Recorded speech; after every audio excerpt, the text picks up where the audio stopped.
Give me some nitty gritty. Like if you have two students, one, Yeah.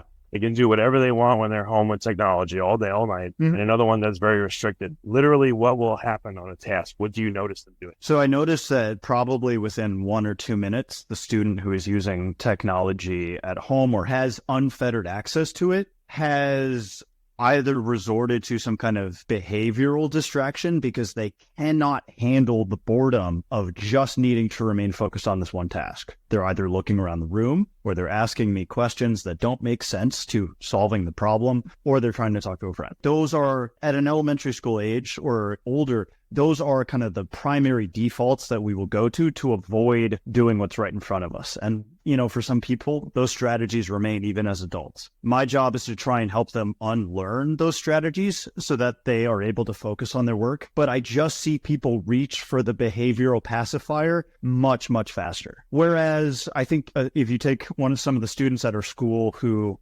don't have access to that technology, and I would say as a whole, that's actually most of it. Our school culture is quite unique. Maybe 1 or 2 times they'll do that, but as the year goes on and they kind of recognize the culture of the classroom is one where we do our work and we do it well, then you don't have those behaviors begin to disappear. But it's a matter of a learning curve, and I think that learning curve is much steeper and takes a much longer time to be climbed for somebody who comes from a technology background. Is there anyone that has a curriculum on literally how to cultivate attention span, how to build it back up, how to counteract all these effects? I mean, like I'm trying to do anecdotally, I'll be like, no, I'm not using my phone I'm going to go for a walk and I'm not using it. I'm just going to look around and think. And it's hard.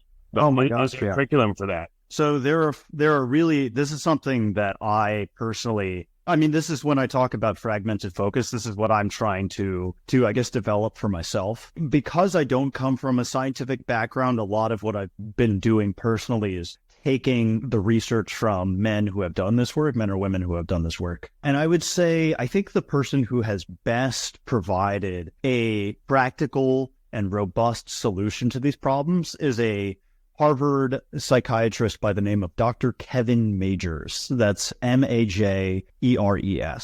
He has an online platform called Optimal Work, where he focuses on work psychology, or the way that human beings approach their work in a psychological way. And he really breaks down the process of work into 3 steps: reframing the task, which is to say you're approaching it with a positive attitude, and he gets into what that really looks like. But the second step is mindfulness, and that's something where you are actively adding in parts of your workday to do absolutely nothing but focus on your breath, because your attention gets not necessarily diminished but split across tasks as you do them. So let's say I have 3 different phone calls, one after another. I have no time to catch my breath. What you're doing is you're taking, say, like a vase of water, which is your attention. You're pouring it into 3 different cups. The role of meditation and mindfulness is to take those 3 cups and pour the water back into the original vase with which you started the day. It's regathering your attention so that you can continue to do your work.